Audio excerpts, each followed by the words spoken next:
मित्रांनो, ज्या मुलाखतीची प्रतीक्षा अनेक जण पाहत होते आणि कमेंट्समध्ये अनेक जण सांगत होते की राहुल दादांची मुलाखत घ्या, खूप दिवस झालं घेतली नाही, तर आज ती घेतोय कासेगावच्या मैदानात. किती महिन्यातून आला तुम्ही इथं 3 फेऱ्याच्या मैदानात? भरपूर महिने झाले, 3 फेऱ्याला कमीत कमी 6-7 महिने झाले आलो नाही मी. मित्रांनो, या व्हिडिओला लाईक करा व सँडी आणि यादव या चॅनलला सबस्क्राईब करून जी घंटा दिसते ना तिथे क्लिक करा. त्यानंतर ऑलवर नक्की क्लिक करा आणि सगळ्यात पहिल्यांदा व्हिडिओ पहा. त्याच्यानंतर आज कासेगावमध्ये जे अतुलदादा आहेत आयोजक कासेगाव हिंदकेसरीचे, त्यांच्या शब्दाला मान देऊन इथपर्यंत आज पोचलो. खरं तर 2 दिवस आमचे आई गावदेवीचा सोहळा होता, वर्धापन सोहळा होता. त्या कमिटीवर मला अध्यक्षपदी माझ्या ग्रामस्थांनी मला पद दिलेलं आहे. त्या पदाची जिम्मेदारी घेऊन प्रत्येक कार्यक्रमाची 2 दिवसाची जी रूपरेषा होती, ती जिम्मेदारी होती, ती आई कुमार रणवीर राहुलबाई पाटील आडवली कल्याण आणि सर्वप्रथम आमच्या नावापुढे आई गावदेवी प्रसन्न लागतो. त्याच गावदेवीचं काल आणि परवाचा 2 दिवस आहे. परवाच्या दिवशी सोहळा होता, ते सोहळा काल 11:30-12 वाजेपर्यंत संपन्न झाला. मग त्याच्यानंतर मग इकडे आलो. आता कसं वारंवार एवढ्या वर्ष सातत्याने यश आणि बैलगाडी शर्यतीतला बदल तुम्ही बघत आहे, म्हणजे बंदीपासून अगोदर होताच तुम्ही, तर बैलगाड्यातील बदल कसा होतोय तुमच्या येणं, म्हणजे काय बदलाबरोबर काय काय जबाबदाऱ्या बी आल्या, तर कसा बदल आहे एकंदरीत आता तुम्ही तुमच्या नजरेनं बघताय? आता माझ्या नजरेने तर खरं तर सांगायला गेलो का जे संघटनेने अटी नियम काढलेले आहेत, त्या नियमांचं प्रत्येकजण पालन करून या बैलगाडा क्षेत्राला जी वळण आहे, जी शिस्त आहे, त्या शिस्तीच्या माध्यमातून प्रत्येक बैलगाडा मालक बैलगाडा शर्यती खेळत असतो. आणि आनंदाची बाब आहे का एवढे वर्ष झाले या यूट्यूबच्या माध्यमातून तुमच्या चॅनलला वारंवारता मी येत असतो, फक्त ना फक्त या मथुरच्या आशीर्वादामुळे. कारण की त्याचा आता आशीर्वाद आहे म्हणून तुम्ही हा मोबाईल माझ्यापर्यंत घेऊन येता, तुमचा चॅनल माझ्यापर्यंत घेऊन येता. माझा महादेवाचा नंदी, माझा काळीज मथुर, आज जोपर्यंत तो आहे तोपर्यंत मी या बैलगाडा क्षेत्रात आहे. याच्या आधी पण सांगितलं होता, याच्यानंतर पण सांगितलं आहे मी. कारण की मथुरनंतर मला नाही वाटणार का मी या बैलगाडा क्षेत्रामध्ये पुन्हा एकदा कॉलर टाईट करून कोणत्या नंदीमागे उभं राहू शकतो. एकदा जसं बोलणं झालेलं की काय काय अशी ऐतिहासिक बैल असतात, त्याच पद्धतीनं मथुर आहे ती एकदाच होणार. आज लक्षाच्या पावनभूमीमध्ये जो ऐतिहासिक आमच्या बैलगाडा क्षेत्राचा आमचा देव, त्याला बघून आज आम्ही त्याच्या पायावर पाय ठेवून आज मथुरला आम्ही पळवत असतो, मैदानामध्ये आणत असतो. त्या पावनभूमीमध्ये आज आम्हाला पळायला भेटला, खूप आनंद वाटला मला. खरं तर कासेगाव जो भाग आहे, जो परिसर आहे, तो आपल्या लक्षाचा परिसर आहे. त्या पावनभूमीमध्ये आज आम्हाला पळायला भेटला, गटपास झाला, आनंद वाटला. जो आज संतोष भाऊ तोडकर, ते माझे एकदम भावासमान आहेत, माझे मित्र आहेत. आज मोठी खरेदी आहे त्यांची, त्या खरेदीमध्ये आज मल्हारमध्ये पळायला भेटला, चांगली गाडी पळाली, आनंद वाटला. बरं, आता तुम्ही हे बोलला की मथुरनंतर म्हणजे मला एवढा इंटरेस्ट नाही वाटणार, पण तुम्ही नवीन खरेदी केली आणि त्याच्याविषयी खूप चर्चा झाली महाराष्ट्रावर, कारण ती तुम्ही केल्यामुळे त्याला जास्त बोलायला आलं. तर एलियन मुळात नावच विचित्र आहे, कधी कुठल्या बैलाचं नाव एलियन ठेवलं जात नाही. जमानाच तो आहे आता एलियनचा. एलियनचा आहे आणि शोध चालू आहे आता एलियन कदाचित त्यांचं अस्तित्व आहे का नाही. तर तेव्हा एलियनची खरेदीविषयी काय काय सांगा गोष्टी, कुठली खरेदी, कुणी सुचवलं? एलियन हा नाशिकचा नंदी आहे आणि घोडाबैलामध्ये अक्षरशः घोड्याच्या डोक्याला मुंगी फोडायचा असा एवढा त्याचा पळ होता. घोड्याला तोंड काढून पळणारा नंदी एलियन होता खरं तर. आणि ते नाशिक परिसरामध्ये माझा घोडाबैलाचा आधी खेळ होता. त्या खेळातील माझे खूप सारे मित्र आहेत, प्रत्येक माझे मित्र मला अपडेट देत असायचे. तर त्यांनी मग मी असे व्हिडिओ वगैरे पाहून सोनू भाऊच्या घरी मी एकदा गेलो होतो. बैलपोळा होता नाशिकला, त्या टायमाला त्यांच्या घरी गेलो होतो बैलपोळ्याला. मग त्यांनीच सांगितलं का दादा आपल्या दावणीला एक नंदी पळतोय का, ते नंदी आपल्याला बघा तुम्हाला घ्यायचं असेल तर आपण पळून बघूया. तर मी तो उजव्या खांद्याचा होता. मग मी मुंबईमध्ये त्याला डावा खांद्यामध्ये पळवला 2 वेळा. डावा खांद्यामध्ये मोठा विजय मिळवून दिला मला. ज्या मैदानामध्ये मथुरची हार झाली होती 2 वेळा, अशाच मैदानामध्ये मथुरच्या कपाळा आणि माझ्या कपाळा गुलाल लावून दिला एलियननी. बरं, आता काय असतं, एका दावणीला एखादी बैल असतील तर काय काय गुण आपोआप येतात. तर मथुरच्यातले कुठले गुण त्या एलियनच्यात आहे असं तुम्हाला वाटतं? आत्ताच तुम्हाला दिसले? मथुरचा मला असा कोणताही गुण दिसला नाही मला. खाली एवढाच एक गुण दिसला मला का तो पब्लिकचा भिताडे एलियन. दोन्ही खांदी पब्लिकने कडेने ठाम पळतो. मग त्याच्यामुळे काय असते, विरोधकांची कधी पण एक ते मॅसेंजरवर वगैरे असतात का दोन्ही साईडनं खेळणार तोच बादशाह, या सगळ्या गोष्टी. जेव्हा त्याचा काल होता त्यांनी सगळ्यांना ठोकून बसला मथुर, सगळ्यांचा पराभव केला. एक नंदीला 5-5, 6-6 वेळा चान्स देऊन त्यांचा पराभव केला. पण आत्ताच्या घडीला आज त्याचा ठीक आहे वय झाला आहे, सगळ्या गोष्टी झाल्या आहे. मग त्याच्या पायावर पाय ठेवून दावणीतला कुठला तरी एक नंदी आपल्याला याच्या पुढे पाहिजे, म्हणून एलियन आणि सर्जा आताच्या घडीला आहे माझ्या दावणीला. आता एका विषयाकडे वळूया आणि ह्या विषयी बोला. बैलगाडी बऱ्याचशा जणांच्या चर्चा असते. समजा जर 1000 गाडी पकडली तर त्यातलं जिंकण्याचं प्रमाण खूप कमी आहे. म्हणजे 1000 गाडी पकडली तर त्यातले 20 नंदी जिंकणार, 10 गाड्या बसणार. पण बाकी गाडीच्यांचं काय, 990 जणांना फक्त भाडं भरून जावं लागतं. तर सर्वसामान्य जो बैलगाडी मालक आहे, खरं तर ए गट, बी गट जसे छत्रपती संभाजीनगरला गट होत असतात त्यांचे, ए गटातले, मग लो गटातले, हे असे प्रत्येक गट वेगवेगळे असतात. मग हाय गटातले बघा, आतापर्यंतचा इतिहास आहे सँडी भाऊ, जिथे टॉपचे नंदी नसणार तिथे मथुरला कोणत्या मैदानामध्ये आम्ही नेला नाही. आत्तापर्यंतचा आमचा रेकॉर्ड आहे. जिथे वाघाच्या खेळामध्ये वाघासारखेच सगळे नंदी असणार ना, तर त्या मैदानामध्ये आम्ही जात असतो. असा कधी नसतो का या मैदानामध्ये आता कोणते टॉपचे नसणार आणि तिथे आपण खेळायला जायचा. असे खेळायचे असते तर असे हायेस्ट रेकॉर्ड मी बनवले असते. पण मी कधी असं नाही, मी खेळलो तर प्रामाणिकपणे 1 नंबरमध्ये आणि ओपनमध्ये खेळत राहिलो. तर त्यांना जे घरी जातात गोरगरिबाचे शेतकऱ्याचे नंदी, ते कुठले तरी गुळाच्या कमीत कमी यार कधी कधी त्यांना असं वाटतं गट पास करून तरी सेमीला राहावा, या सेमी पास करून फायनलला राहावा. कधी कधी असं वाटतं फायनलचा कपडा गुळाला लागावा, कोणाकोणाला वाटतं 1 नंबर करावा. पण अक्षरशः जे ओपनमधले नंदी आहेत त्यांच्यामुळे यांना चान्स भेटत नाही. तर बैलगाडा संघटनेने त्यांच्यासाठी गट विभागले पाहिजेत. एकानं सजेशन सांगितलेलं, जो गटामध्ये बसतोय का नाही, तर जो सर्वसामान्य बैलगाडी मालक आहेत गटामध्ये बसणं म्हणजे काय काय वेळेस गुलाल आहे, तर त्याला ती विशिष्ट रक्कम दिली जावे. एकानं चांगलं सजेस्ट केलं बघा, की काय काय वेळेस असं होतं की प्रवेश फी आयोजक मोठ्या प्रमाणात काय होतंय माहिती आहे का, आयोजक आहेत ना, आयोजक कधी काय लोक चांगलं, कधी आयोजक नवीन असतात, त्यांना असं वाटतं माझ्या नावासाठी या राजकारणासाठी मला आयोजन करायचं आहे. लक्षात घ्या, स्वतःच्या प्रसिद्धीसाठी कोणता हे असतो जो आयोजक, त्याला वाटतं ह्यो आपला मातीचा खेळ, हा पारंपरिक खेळ, या तिथे पैशाचा विषय नसतो. तिथे त्या पारंपरिक खेळासाठी आपल्याला तो खेळ ठेवावा लागतो. तर खरं तर मला असं वाटतं गट पास केला आणि गट पास केल्यानंतर जो सेमी पास केल्यानंतर त्यांना ओपनमध्ये ठेवले पाहिजेत. गट पास करतात आणि गटाच्या आत जे असतात त्यांना वेगळा एक दर्जा दिला पाहिजे. तर खरं तर त्यांना प्राधान्य भेटेल. त्या नंदीचे जेवढे मालक असणार, कमीत कमी किमान त्यांना फायनलचा त्यांच्या कपाळाला गुलाल लागत राहणार प्रत्येक टायमाला वेगवेगळ्या नंदीच्या मालकाला. तर मला तर असं वाटतं असा नियम एक बनवला पाहिजे. अजून एक सर्वसामान्य बैलगाडी मालकाने हे सांगितले आणि तुमचं काय मत आहे?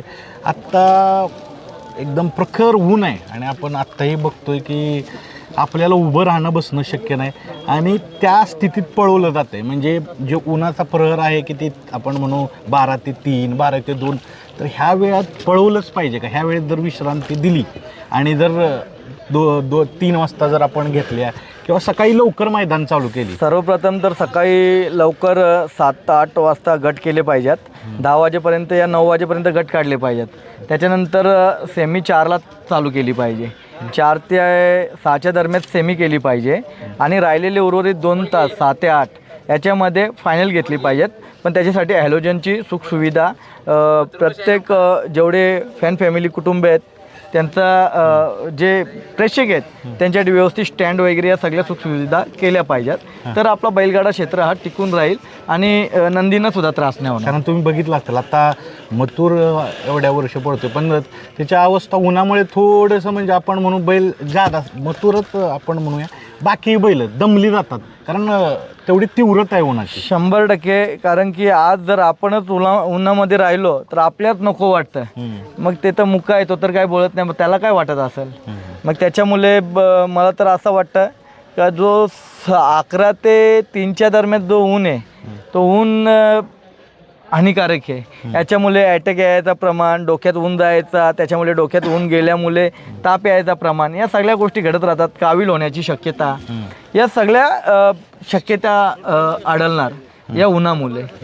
ना आताच्या घडीला जो ऊन आहे हा ऊन काय आहे आताचा जर जे बालूमामांचं जे हे असतं त्या टायमाला ते जे गुरुवारी आहे त्यांनी या सगळ्या ते गोष्टी सांगितलेल्या आहेत. पावसाचा ऊन होईल, उन्हाचा पाऊस होईल, अशा सगळ्या गोष्टी मी बघत राहतो कारण की मी पण एक बाळूमामाचा भक्त आहे. तर या सगळ्या नैसर्गिकरित्यामुळे खूप त्रास होणार. आता एवढ्या वर्ष बैलगाड्यात आहेत, प्रसिद्ध आहे, नाव आहे, तर बैलगाड्यातली सगळ्यात आवडती गोष्ट कुठली तुम्हाला वाटते की मला सगळ्यात जादा आवडती गोष्ट? मला सगळ्यात जादा आवडते एकच गोष्ट आहे, कमीत कमी मथुरजवळ जाऊन अर्धा एक तास बसावा. माझा नंदी आहे, माझा काय त्याच्याजवळ जाऊन बसावा. तो हारत राहील, जितत राहील, पण त्यांनी जेवढं आयुष्य मी जोपर्यंत जिवंत आहे त्यांनी माझ्यासोबत काढावा. ही तुम्हाला गोष्ट आवडते. मैदानात आला की तुम्ही मथुरजवळ असता. आता ह्याच्या विरुद्ध सगळ्यात ना आवडती गोष्ट कुठली बैलगाड्यातली? ही मला आवडत नाही.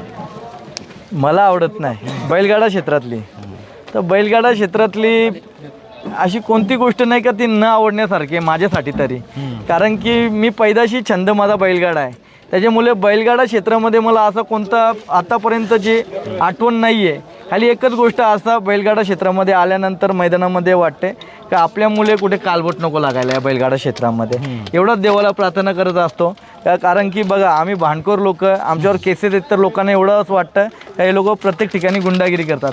पण खरं तर त्याच्या पाठीमागचे जे खरे जे पुस्तकं आहेत त्या पुस्तकांचे त्यांनी केलेले जे कर्तव्य आहेत त्या रूपरेषा लोकांना ते लवकर दिसत नाही. कधी दिसतात व्हिडिओच्या माध्यमातून, या जेव्हा कोणी चांगले लोक असतात जे खरे असतात, सच्चाईने बोलत असतात, तेव्हा समोरच्या ज्या चुक्या आढळतात तेव्हा कुठेतरी आमचे ते बाकीच्या गोष्टींवर पाणी फेडलं जातं. बैलगाडा शर्यतीत आला एवढ्या वर्ष आहात तर एक स्वप्न बघितलं असेल कुठलं ना, तर माणूस स्वप्न बघतो, स्वप्नाचा पाठलाग करतो. तर कुठलं स्वप्न आहे तुमचं की त्याचा पाठलाग केला आणि ते पूर्ण झालेलं आहे का अजून ते स्वप्नच पूर्ण झालं नाही? स्वप्न माझे सर्व मथुरने साकार केले. कुठलं एक स्वप्न सांगाल तुम्ही की? खरं तर मला जेव्हा माझे काकांचे नंदी होते त्या टायमाला म्हणजे कासरा धरायची सुद्धा मला म्हणजे भेटत नव्हता, कासरा धरायला सुद्धा लहानपणी. पण जेव्हा माझं लहानपण गेल्यानंतर मी लहानपणीच विचार केला होता का जेव्हा पण मी मोठा होणार, कॅपेबल नसतानासुद्धा मी 15,000चा नंदी खरेदी करून मी पळवला होता. तेव्हा माझ्या मनामध्ये ध्येय होता. तेव्हापासून मी 50 नंदी घेतले असतील. त्या 50व्या नंतर 51वा नंदी हा मथुर आहे. या मथुरने जेवढे मी बघितलेले बालपणामध्ये स्वप्न, जेवढा मला ज्या माझ्या मनामध्ये जिद्दीच्या गोष्टी होत्या, महाराष्ट्र केसरी, हिंद केसरी, बिंदोडचा बादशाह, भारत केसरी, सगळे किताब मिळवून दिले माझ्या मथुरने. त्याच्यामुळे मला तर अशी कोणती इच्छा राहिलीच नाही. मथुरने माझ्या सगळ्या इच्छा, माझ्या कुटुंबाच्या इच्छा ना. खरं तर मथुरमुळे जेव्हा गुलाल घेत होतो तेव्हा आमच्या घरामध्ये दिवाळी साजरा होत असते. म्हणून खूप मला आनंद वाटतं मथुरबद्दल. ही गर्व आहे खूप. ही ओळख, ही प्रसिद्धी कसं आहे काहीच राहत नाही, म्हणजे यश बी राहत नाही, अपयश बी राहत नाही, प्रसिद्धी बी राहत नाही.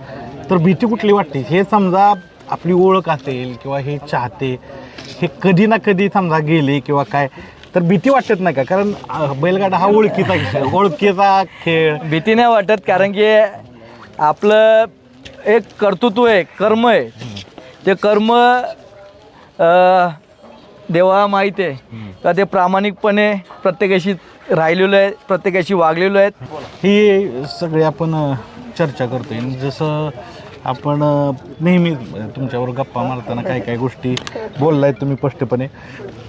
आता बैलगाडी क्षेत्र मोठं होतं बरोबर, आणि असं म्हणजे आता ह्याच्यानंतर काय, जसं महाराष्ट्र केसरीच्या आपण म्हणतो मोठ्या राज्यस्तरीय स्पर्धा असतात, शासनाची मान्यता, तर त्या पद्धतीनं शासनमान्य 3 फेऱ्याचं मैदान, प्रत्येक असे वेगवेगळे प्रकार आहेत शर्यतीतले, शंकरपट असेल, हरतपरत असेल, तर मी म्हणेन 3 फेऱ्याचं मैदान हे एखादं शासनमान्य महाराष्ट्र केसरी, हिंद केसरी व्हावं, ह्या दृष्टीनं आहे का काय विचार, किंवा तुम्ही घेणार का पुढाकार? खरं तर मला आताच्या घडीला जर आमचे एकनाथ भाई शिंदे, आज शिंदे साहेब उपमुख्यमंत्री असताना जर नक्कीच ते शेतकरी कुटुंबातले एक सदस्य आहेत. नेहमीच ते जे एकनाथ शिंदे साहेब आहेत आमचे, गावाला गेल्यानंतर शेती वगैरे या सगळ्या गोष्टींचा छंद आहे त्यांना.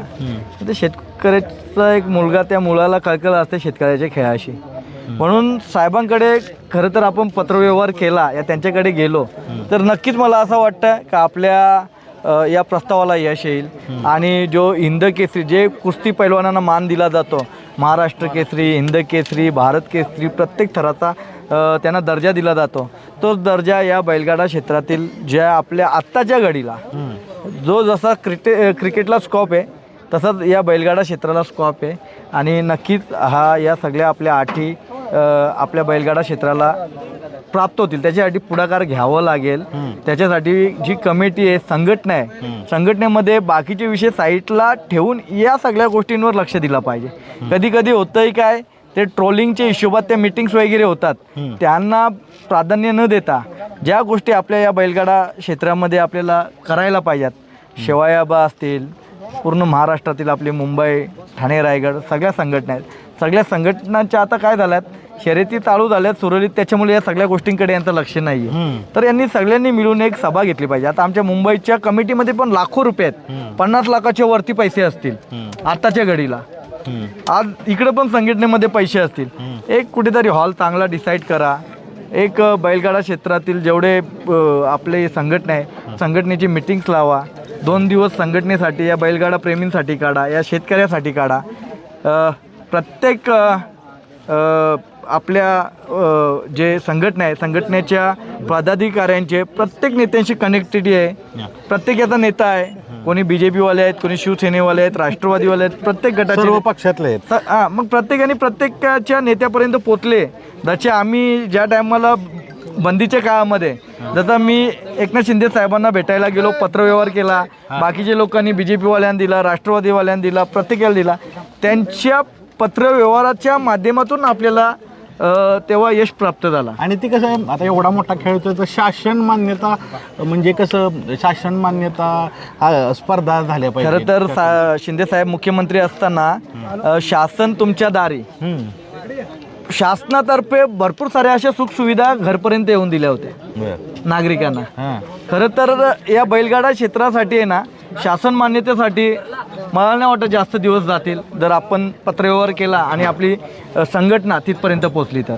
बैलगाडी मालक झाला, त्याच्यानंतर बघा, बैलगाडा मालक जेव्हा आपली संघटना आहे, संघटनेने आव्हान केलं का बैलगाडा मालकांना आपल्याला इथे जायचं आहे, संघटनातील सगळे पुढारी तिथपर्यंत पोचून जातात. मी असं म्हणत होतो पुढे जाऊन की बैलगाडी मालक आहात तुम्ही, आयोजक मथुरच्या नावावर एखादं मैदान आयोजित करावं. कारण बरेचशे मथुर फॅन्सी इच्छा आहे की मथुर आता पळत राहणार. मी बोललोय ना, बिना शुल्कचं मैदान करणार मी, म्हणजे 1 रुपया न घेता मथुरच्या नावाने एक मैदान घेणार. पण तो मैदान आयुष्यभर लक्षात राहील असं मैदान घेणार आहे. म्हणून सध्या मथुर पळतोय, अजून 2 वर्षे तरी थोडा बघू, जेव्हा मूड होईल त्या टायमाला मथुरच्या नावाने एक चांगलं भव्य दिव्य असा सोहळा होईल.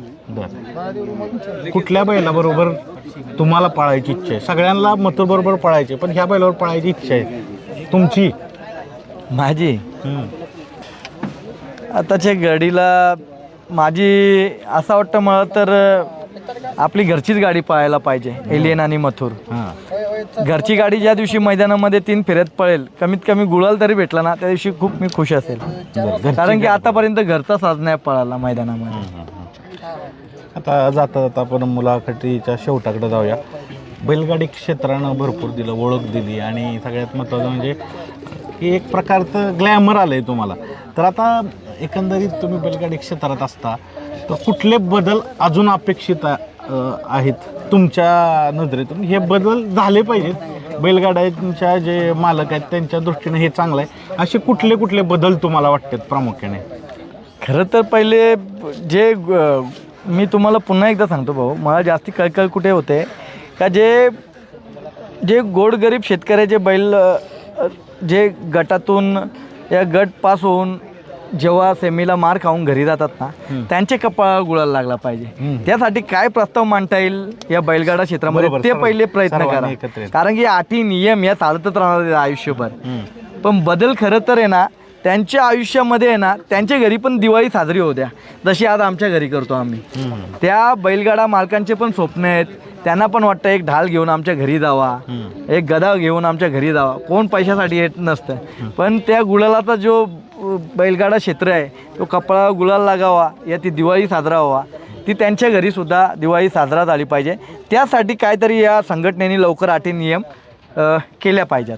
अजून एक चर्चा चालू होती मध्यंतरी आणि महत्त्वाचा विषय हा की आपण वैद्यकीय सुविधा बैलांना देतोय, पण असे मोठे दवाखाने नाहीत. म्हणजे बैलाला काय झालं तर प्रत्येक ठिकाणी, जिल्ह्याच्या ठिकाणी असेल खूप मी म्हणजे दवाखाना आहेत, पण त्या लेवलचे नाहीत. मोठ्या प्रमाणावर चांगल्या पद्धतीने आज आमच्याकडे एक भाऊ खिडकाली मैदानाला टेम्पोला धडक देऊन एक देवा म्हणून नंदी आहे, त्याचा ॲक्सिडेंट झालं. ॲक्सिडेंट झाल्यानंतर बबलू फुलोरे दादा आहे आपला, त्याच्या घरी तो नंदी ठेवला होता देवा म्हणून. जेव्हा मी त्याला बघायला गेल्यानंतर मी बघितला त्याला, त्याच्यावरनं अंगावरनं हात फिरवला, थोडा मला फील्स वेगळा झाला. तो एकदम कुंब्यातून पूर्णपणे गेला होता. त्याची ट्रीटमेंट ती बिचारी डॉक्टर येऊन तिथे दवा गोळी बिचारी महिला होती ती करत होती. पण अक्षरशः कुठे हॉस्पिटल चांगला असतं तर ना तो नंदी वाचला असता.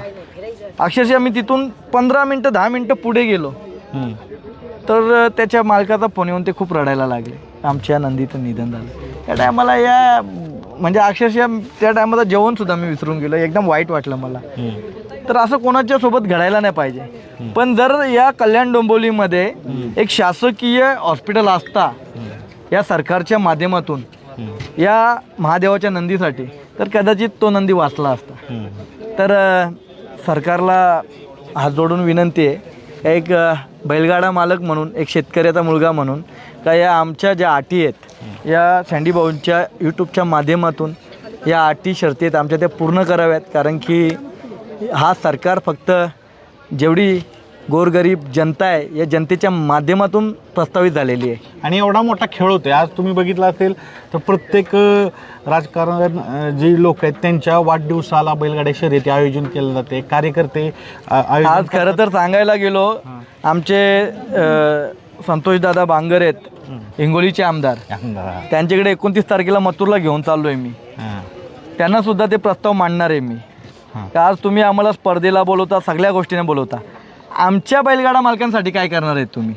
ठीक आहे, आज तुम्ही राजकीय क्षेत्रामध्ये आहेत, तुमची क्रेज होण्यासाठी, तुमची स्पर्धेला पब्लिक जमा होण्यासाठी आम्हाला बोलवत असता, पण आमच्या बैलगाडा मालकांसाठी तुम्ही काय करू शकता? तुम्ही ठरवलं तर काही करू शकता.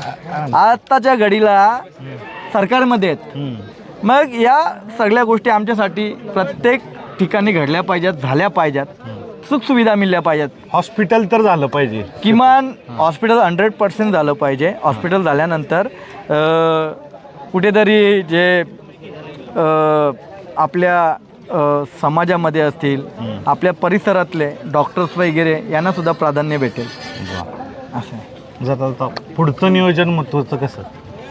पुढचं नियोजन मथुरचं जेव्हा फॅन फॅमिली आव्हान करत असते, आज सातारा परिसरामध्ये खूप दिवसापासून वाट बघत होते मथुरची, फक्त त्यांच्या प्रेमापोटी, त्यांच्या आशीर्वादामुळे इथपर्यंत आम्ही पोचलेलो आहे. बरं, 2-3 तुमचे फॅन्स आलेत. तुमचं नाव काय? बरं, तुम्हाला काय एक प्रश्न विचारायचे? एक प्रश्न काय विचारायचे यांना एक सांगा आणि संपू आपण मुलाखत. प्रश्न विचारण्यासारखा माणूसच नाही, एवढा प्रेमळ माणूस प्रेमळ माणूस की आहे. प्रश्नच नाही त्यांच्याबद्दल. प्रश्नच नाही का? उत्तर ऑलरेडी आहेत त्या माणसाकडे. मित्रांनो, आत्ताच मुलाखत घेतली, पण जसं सांगितलं मुलाखतीत सगळ्यात महत्त्वाचा मुलाखतीतला घटक असतो मथुर. मथुर पळतोय म्हणून ही चाहत्यांची गर्दी होते, मथुर पळतोय म्हणून प्रेम भेटते. आणि मथुर मैदानात आला की एक प्रेक्षकांच्यात उत्साह मोठ्या प्रमाणावर असतो, मैदान असं भरल्यागत असतं. त्याचे अनेक चाहते त्याला भेटा येतात, राहुलदादांना भेटा येतात. बैल पळणं महत्त्वाचं आहे, पण त्याचबरोबर बैलाचा सांभाळ आहे. बघू शकता तुम्ही एवढ्या वर्ष सातत्यपूर्ण मथुर पळतोय. त्याच्या पुढच्या प्रवासाला शुभेच्छा, आणि मथुरनं असंच पळत राहावं आणि त्याच्या चाहत्यांची मनं जिंकत राहावी. मित्रांनो, आज आपण मुलाखत घेतली राहुलदादांची. काय अजून प्रश्न विचारायचे होते, पण उन्हाचा पहारा आणि आपण असं म्हणू की इथं खूप क्राऊड आहे, सगळ्या गोष्टी आहेत, त्यांचा वेळ न घेता आपण कधीतरी पुन्हा एकदा मोठी मुलाखत घेऊया. बघू शकता मथुर